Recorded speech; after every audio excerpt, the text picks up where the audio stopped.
Okay, അപ്പോൾ ഞാനിന്ന് വീണ്ടും ഒരു സോളോ കല്യാണ യാത്രയ്ക്ക് വേണ്ടി പോകാനുള്ള തയ്യാറെടുപ്പിലേക്ക് പോവുകയാണ്. Okay, I don't have a proper content to show up, but still എനിക്കിത് ഇഷ്ടമാണ്. ഓക്കെ, അപ്പോൾ എൻ്റെ അലക്ക് പരിപാടിയും പാത്രം കഴുകലൊക്കെ കഴിഞ്ഞു, ഡ്യൂട്ടി കഴിഞ്ഞ് വന്നു. Again I am going to get ready to go for a wedding. Okay, അപ്പോൾ ഞാനുമായി ബന്ധപ്പെട്ട ഒരു വളരെ നല്ലൊരു സുഹൃത്തിൻ്റെ കല്യാണത്തിന് ഞാൻ പോവുകയാണ്. ഓക്കെ, അപ്പോൾ നമുക്ക് റെഡി ആവാം. ഞാൻ എടുത്ത ഉടുപ്പ് അങ്ങോട്ട് ശരിയായില്ല എന്ന് തോന്നുന്നു. I don't prefer white today, so ഞാൻ ചേഞ്ച് ചെയ്തു. ഒരു സോളോ കല്യാണ യാത്ര doesn't seems cool always. Okay, ആദ്യമൊക്കെ ഞാനിങ്ങനെ ഒറ്റയ്ക്ക് കല്യാണത്തിൽ പോകേണ്ട അവസ്ഥകൾ വരുമ്പോൾ കുറച്ച് ഉഴപ്പാറുന്ന ഒരാളായിരുന്നു. പക്ഷേ ലേറ്റർ ഐ ഫൗണ്ട് ദാറ്റ് ഇത് രസമുള്ള ഒരു കാര്യമൊക്കെ. നമുക്ക് ഇങ്ങനെ കയറി ഇറങ്ങി അവിടുത്തെ വെൽക്കം ഡ്രിങ്ക് കുടിക്കാം, മറ്റു തോന്നുന്നത് കഴിക്കാം. We don't have to get bothered about anybody coming or not. നമ്മുടെ കൂടെ ആരൊക്കെ വരുന്നുണ്ടെങ്കിൽ നമുക്ക് ഇത് രസമുള്ളൊരു പരിപാടിയാണ്. ഓക്കെ, പിന്നെ ചിലപ്പോൾ എൻ്റെ സിസ്റ്റർ എപ്പോഴും പറയാറുണ്ട് എനിക്ക് ഒറ്റയ്ക്കുള്ള യാത്രകൾ ഞാൻ ഇഷ്ടപ്പെടാൻ കാരണം ബേബി ഞാൻ കൊച്ചിലെ മുതൽ ഒറ്റയ്ക്ക് സംസാരിക്കുന്ന ആളായിരുന്നു. Okay, still I do that. ചിലപ്പോൾ അതുകൊണ്ടായിരിക്കും കേട്ടോ, എനിക്ക് ഒറ്റയ്ക്ക് കല്യാണത്തിൽ പോകാൻ, ഒറ്റയ്ക്ക് യാത്രകൾ ചെയ്യാൻ, ഒറ്റയ്ക്ക് ചില ഡെസ്റ്റിനീസ് ഫൈൻഡ് ഔട്ട് ചെയ്യാൻ എനിക്ക് വളരെയധികം ഇഷ്ടമാണ്. ചിലപ്പോൾ അതുകൊണ്ടായിരിക്കാം കൊച്ചിലെ മുതൽ ഞാൻ ഒരുപാട് ഒറ്റയ്ക്ക് സംസാരിക്കുമായിരുന്നു. അപ്പോൾ അതുകൊണ്ടായിരിക്കും ചിലപ്പോൾ എന്താണ് എനിക്ക് ഇതുപോലെ കല്യാണത്തിൽ പോകാനൊക്കെ വളരെ ഇഷ്ടം. നോക്കി, ഞാൻ കൊച്ചിലെ മുതൽ ഒറ്റയ്ക്ക് സംസാരിക്കാൻ ഇഷ്ടപ്പെടുന്നത് കൊണ്ട് തന്നെ എൻ്റെ ഒറ്റയ്ക്കുള്ള കമ്പനി ഞാൻ വളരെയധികം ഇഷ്ടപ്പെടുന്നുണ്ട്. I love travelling alone anywhere everywhere. Okay, എനിക്കത് വളരെ ഇഷ്ടമാണ്. ഞാൻ സ്വന്തമായിട്ട് ഒരുപാട് എൻജോയ് ചെയ്യുന്ന ഒരാളാണ്. മോസ്റ്റ് പ്രോബബ്ലി ഞാൻ ചെയ്യുന്നതെന്ന് വെച്ചാൽ എൻ്റെ സ്വപ്നങ്ങളുണ്ട്, ഒരുപാട് ആഗ്രഹങ്ങളിലേക്ക് എത്തിച്ചേരാൻ, ഒരുപാട് സ്വപ്നങ്ങളിലേക്ക് എത്തിച്ചേരാൻ ആഗ്രഹിക്കുന്ന ഒരു മനസ്സിലുള്ള വ്യക്തിയാണ് ഞാൻ. ആ സ്വപ്നങ്ങളിലേക്ക് ഞാൻ ട്രാവൽ ചെയ്യും, ഞാൻ അതിൽ ജീവിക്കാൻ ശ്രമിക്കും. ആൻഡ് ഇറ്റ്സ് നോട്ട് എ മലർപ്പൊടിക്കാരൻ്റെ സ്വപ്നം.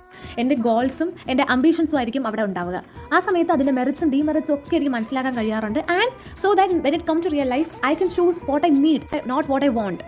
ഓക്കെ, അപ്പോൾ I love to spend time with me. That make me much happier than anything. ഞാൻ കല്യാണത്തിനൊക്കെ പോയി ഇങ്ങനെ നടക്കുകയാണ്, എനിക്ക് ആരും അറിയത്തില്ല. പാതി കയറാത്ത പാതി നേരെ വന്ന് ചെറുക്കനെ കിടക്കാത്ത ആൾക്കാരൊക്കെ നോക്കുന്നതന്നെ അറിഞ്ഞാത്ത പോലെ ആൾക്കാരാണല്ലോ. നമുക്ക് വെൽക്കം ഡ്രിങ്ക് കുടിക്കണോ കഴിക്കണോ ആദ്യം? പപ്പായ സാറില്ലായിരുന്നു, പക്ഷെ അവരെല്ലാവരും കൂടെ ചീറ്റ് ചെയ്തു. ഞാൻ വേറെ എന്തോ ജ്യൂസാണെന്ന് കരുതി പപ്പായ ജ്യൂസ് എടുത്ത് കൊടുത്തു. ഗ്യാസിൽ വന്ന് ഒറ്റയ്ക്ക് വന്ന് കഴിക്കാൻ ഒരു പ്രത്യേകതരം ക്വാളിറ്റിയാണ് ഞാൻ കാണുന്നത്. കാരണം നമ്മുടെ കറേജിനെയാണ് സൂചിപ്പിക്കുന്നതാണ് ഞാൻ വിശ്വസിക്കാനായി ആഗ്രഹിക്കുന്നത്. ഓക്കെ, അപ്പോൾ കഴിച്ചാലും നമ്മൾ പക്ഷേ നമ്മൾ കഴിക്കണം, അങ്ങനെ പ്രമാണം ഇവിടെ ഞാൻ കഴിച്ചു തുടങ്ങി. ഇതൊന്നും എനിക്ക് അറിഞ്ഞില്ല. ഇത് ചെയ്ത എന്താ പറയുക, ക്യാപ്റ്റനല്ലല്ലോ, ടീമിലെന്താ വിളിക്കുന്നത്, അവർ എന്താ റേറ്റിംഗ് ഒക്കെ ചോദിച്ചിട്ടേ കൊടുത്തു. ഇനി പോയി ആ പേരിൽ ഒരു ജ്യൂസിൽ എക്സ്ട്രാ വെച്ചിട്ട്, ഒരു ഐസ്ക്രീമിൽ എക്സ്ട്രാ വെച്ചിട്ട് വേണം തിരിച്ചു പോകാൻ. What I did today, what I need to say is that you can always enjoy your own company as well. ഇതൊന്നും ഞാൻ പെട്ടെന്ന് വരില്ല, കാരണം ഇതൊരു കോമഡി ആയിട്ട് ഞാൻ പറയണ കേൾക്കാതെ ഒരു ക്ലാരിറ്റി ഇല്ലല്ലോ. ഓക്കെ, അപ്പോൾ ഒരു ദിവസം രണ്ട് കുടിക്കാം.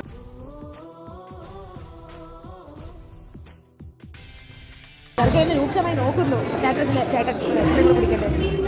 ഇതും കൂടെ കഴിഞ്ഞ ദിവസം ഞാൻ തിരിച്ച് പോകുന്നതായിരിക്കും ഈ വ്ളോഗ് അവസാനിപ്പിച്ചിട്ട്. ഓക്കെ, എടുക്കണം മനസ്സിലായില്ല, കാരണം എനിക്ക് പുള്ളിയെ പരിചയം എന്ന് വെച്ചാൽ കല്യാണ ചെറുക്കന് ഓഫീസിൽ പോസ്റ്റ്മാനാണ് ഞാൻ. അപ്പം അങ്ങനെയാണ് ഞാൻ പോയത്.